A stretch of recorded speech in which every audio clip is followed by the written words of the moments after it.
اعوذ باللہ من الشیطان الرجیم بسم اللہ الرحمن الرحیم۔ ناظرین کرام، واقعہ کربلا ایک ایسی دکھ بھری داستان ہے جسے سن کر انسانیت صدیوں سے خون کے آنسو رو رہی ہے۔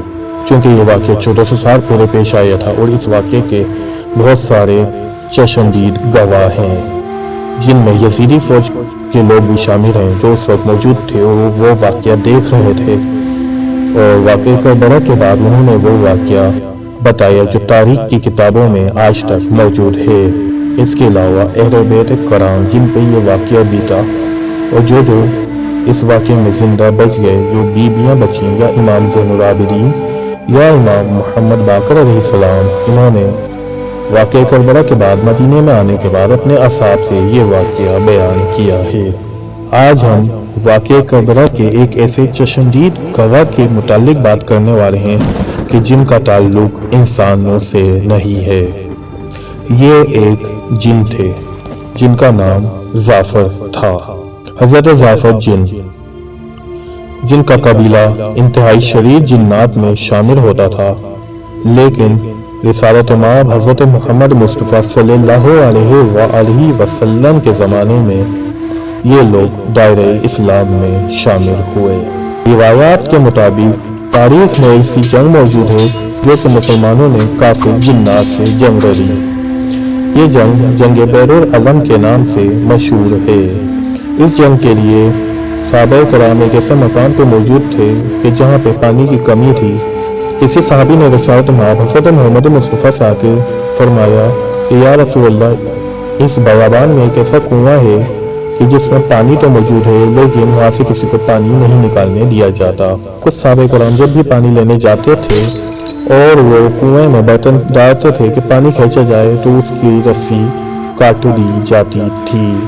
پھر مولا کائنات امیر المومنین و امام المتقین کو رسول اللہ نے پانی لینے کے لیے بھیجا، اور مولا کائنات امیر المومنین و امام المتقین و صابر المومنین حضرت علی بن ابی طالب علیہ السلام کنویں کے قریب گئے اور ان جنات کو اسلام کی دعوت دی جو انہوں نے قبول نہیں کی، اور انہوں نے مولا علی کے ساتھ بھی شرارت کی، اور مولا علی جب بھی کنویں میں برتن ڈالتے تو وہ جنات برتن کی رسی کو کاٹ دیتے تھے۔ کافی دفعہ ایسا ہوا، بالآخر مولا علی کنویں میں خود تشریف لے کے گئے اور جنات سے جنگ کی، جس میں مولا علی کو فتح حاصل ہوئی۔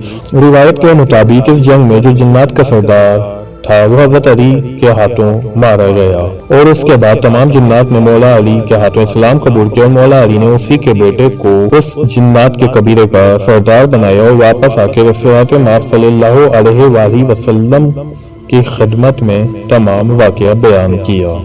جس کو جنات کا سردار بنایا تھا اس کا نام جعفر جن تھا، اور حضرت جعفر جن مولا علی کے انتہائی اچھے صحابی بن گئے۔ روایت کے مطابق 10 محرم الحرام سن 61 ہجری کو حضرت جعفر جن کی شادی تھی۔ تمام جنات کا قبیلہ اسی کنویں کے قریب خوشیاں منا رہا تھا، اور دور دور سے جنات اس شادی میں شریک ہونے کے لیے آ رہے تھے۔ اس شادی میں جانے والا جنات کا ایک گروہ جب کربلا کے مقام سے گزرا تو انہوں نے دیکھا ہر طرف جنگ ہو رہی ہے، اور جب انہوں نے قریب آ کے دیکھا تو انہوں نے دیکھا کہ ان کے آقا حضرت امام حسین کو یزیدی فوج نے گھیرا ہوا ہے، اور امام حسین زخموں سے چور ہیں، اور کہیں پہ شہزادہ علی اکبر کا، کہیں شہزادہ قاسم کا، کہیں حضرت عباس کا راشا پڑا ہوا ہے۔ وہ جنات فوراً حضرت جعفر جن کے پاس پہنچا اور کہا کہ آپ یہاں پہ خوشیاں منا رہے ہیں، اور آپ کے سردار حضرت مولا علی کا وقت جگر امام حسین زخموں سے چور ہیں اور میدان کربلا میں اکیلے جنگ کر رہے ہیں۔ جناب جعفر جن نے فوراً اپنا تاج تخت پہ پھینکا اور اپنی فوج لے کے کربلا کے مقام پہ پہنچا۔ یہ وہی وقت تھا کہ جس وقت امام حسین زخموں سے چور زمین پہ موجود تھے، شمر آگے بڑھ رہا تھا امام حسین کو شہید کرنے کے لیے۔ جعفر جن امام حسین کے قریب آئے اور امام حسین کے قدموں کو چوم کر کہا کہ مولا غلام حاضر ہے، مجھے اجازت دے، میں اپنی ساری فوج لے کے آیا ہوں۔ جناب امام حسین علیہ السلام نے فرمایا، نہیں جعفر، میں اپنے نانا محمد رسول اللہ صلی اللہ علیہ وآلہ وسلم کی امت کو جنات سے نہیں مروانا چاہتا۔ جعفر جن روتے رہے اور کہا کہ جعفر جن تم یہاں سے واپس چلے جاؤ۔ روایتیں کہتی ہیں کہ جعفر جن نے یہ واقعہ اپنی آنکھوں سے دیکھا اور پھر اس کے بعد ساری زندگی روتے رہے، اور اس واقعے کو کئی سو سال گزر گئے۔ روایت میں آتا ہے کہ ایک عالم دین ایک مسجد میں بچوں کو قرآن کی تعلیم دیا کرتے تھے۔ ایک دن ایک عجیب واقعہ پیش آیا کہ ایک چھوٹا سا بچہ عالم دین کے پاس آیا اور کہا کہ ایک خاتون باہر کھڑی ہیں جو آپ سے ملنا چاہتی ہیں۔ عالم دین جب وہاں پہنچے تو انہوں نے دیکھا کہ سامنے ایک عورت کھڑی ہے جس نے سیاہ برقعے سے خود کو ڈھانپ رکھا ہے۔ اس خاتون نے عالم دین سے کہا کہ میری منت تھی کہ اگر اللہ مجھے بیٹا دے گا تو میں اسے دین کی تعلیم دلواؤں گی۔ میں چاہتی ہوں کہ آپ میرے بیٹے کو اپنی شاگردی میں رہ لیں اور دین کی تعلیم دیں۔ عالم دین نے اس لڑکے کو اپنے پاس شاگردی میں لے لیا۔ ایک دن بڑا عجیب واقعہ پیش آیا۔ وہ واقعہ یہ تھا کہ عالم دین کی زوجہ انتہائی شدید بیمار ہو گئی اور اس کے علاج کے لیے جو طبیب تھا ایک ایسے پودے کے پتوں کا بولا کہ جس کے پودے اس شہر میں موجود نہیں تھے۔ عالم دین انتہائی پریشان تھے کیونکہ وہ جو پودا ہے وہ کم سے کم 1000 کلومیٹر دور کسی آب و ہوا کے علاقے میں ملتا ہے اور اس زمانے میں کوئی ایسا ریل یا جہاز کا سفر ہوتا نہیں تھا۔ لوگ جانوروں کے ذریعے جاتے تھے جس میں مہینوں لگ سکتے تھے اور ان کی زوجہ کے پاس وقت بہت کم تھا اور طبیب نے کہا تھا کہ جتنی جلدی ہو سکے ارینج کر لیں۔ عالم دین نے اپنے تمام جاننے والوں سے اس پودے کے پتوں کا پوچھا جو کہ کسی کے پاس بھی موجود نہیں تھے اور وہ انتہائی غمگین حالت میں مسجد میں بیٹھے ہوئے تھے۔ وہ شاگرد جس کو خاتون لے کے آئی تھی وہ عالم دین کے قریب آیا اور کہا کہ آپ اتنا پریشان کیوں ہیں؟ عالم دین نے اپنی پریشانی بیان کی کہ ایک ایسے پودے کے پتے ہیں کہ جو کہ میری بیوی کی طبیعت بہتر کر سکتے ہیں۔ سب پودے کے پتے ہیں جس کا طبیب نے لانے کا کہا ہے یعنی حکیم نے لانے کا کہا ہے لیکن وہ اس شہر میں نہیں مل رہے۔ اس شاگرد نے کہا کہ آپ نے مجھ پہ اتنے احسانات کیے ہیں، اگر آپ حکم دیں تو وہ میں کہیں سے ارینج کر لیتا ہوں۔ عالم دین نے کہا کہ اس شہر میں میرے بہت سارے جاننے والے ہیں، میں نے سب سے معلوم کر لیا اس شہر میں اس پودے کے پتے موجود نہیں ہیں، تو تم کہاں سے لاؤ گے؟ لڑکے نے کہا مجھے صرف 2 منٹ دیں۔ عالم دین نے کہا کہ بیٹا یہ ہزاروں کلومیٹر دور شہر میں پودا ہوتا ہے، ہمارے شہر میں پودا ہی نہیں ہے، تم کیسے لاؤ گے؟ کہا کہ آپ مجھے 2 منٹ دیں۔ عالم دین نے اسے اجازت دی۔ وہ باہر گیا، 2 منٹ سے پہلے ہی خوب سارے پودے اپنے دامن میں بھر کے لے کے آ گیا جو کہ بالکل تازہ تھے۔ عالم دین نے جلدی سے وہ پتے لیے اور حکیم کے پاس لے گئے۔ حکیم نے ان پتوں کو دیکھ کے کہا یہ تو بالکل تازہ پتے ہیں جیسے ابھی ابھی توڑے ہوں، اور اس شہر میں تو یہ پودا اگ ہی نہیں سکتا کیونکہ اس شہر کی آب و ہوا نہیں ہے، یہ کوئی انسان کا کام نہیں ہے۔ آپ سچ بتائیں یہ پودے کیسے ملے؟ کیوں؟ کیونکہ یہ پتے اور یہ پودا جس شہر سے آتا ہے تو کبھی بھی تازہ رہتا نہیں ہے کیونکہ مہینوں میں پہنچتا ہے۔ آپ سچ بتائیں یہ آپ کے پاس کیسے پہنچا اور بالکل تازہ؟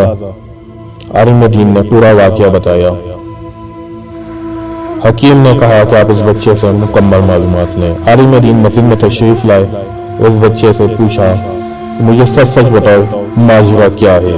اس بچے نے کہا میں آپ کو اس وعدے پہ یہ اپنا سچ بتاؤں گا کہ آپ مجھے نکالیں گے نہیں۔ عالم دین نے وعدہ کیا کہ میں تمہیں نہیں نکالوں گا، تو بچے نے کہا کہ میں انسان سے نہیں جنات سے ہوں اور ظافر جن کے قبیلے سے ہوں اور جناب ظافر جن کا پوتا ہوں۔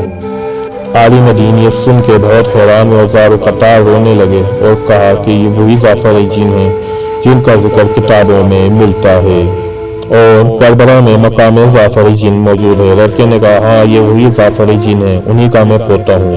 عالم دین نے اس لڑکے سے کہا کہ جہاں تم نے مجھ پہ یہ احسان کیا ہے تو ایک احسان اور کرو کہ مجھے ظافر جن سے ایک ملاقات کروا دو۔ اس بچے نے کہا کہ استاد محترم واقع کربلا جب سے میرے دادا نے اپنی آنکھوں سے دیکھا ہے وہ اب ہمارے قبیلے کے ساتھ نہیں رہتے بلکہ جنگلوں میں اور بیابانوں میں رہتے ہیں اور ہر وقت امام حسین پہ آنسو بہاتے رہتے ہیں۔ اگر میری ملاقات ہوئی تو میں آپ کی درخواست ضرور پہنچا دوں گا۔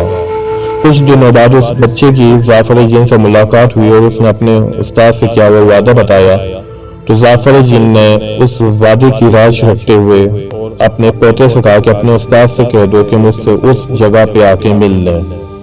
شاگرد نے اپنے استاد کو وہ بات بتائی اور اپنے استاد کو اس مقام پہ رہ گیا جہاں پہ ظافر جن نے ملاقات کے لیے وقت دیا تھا۔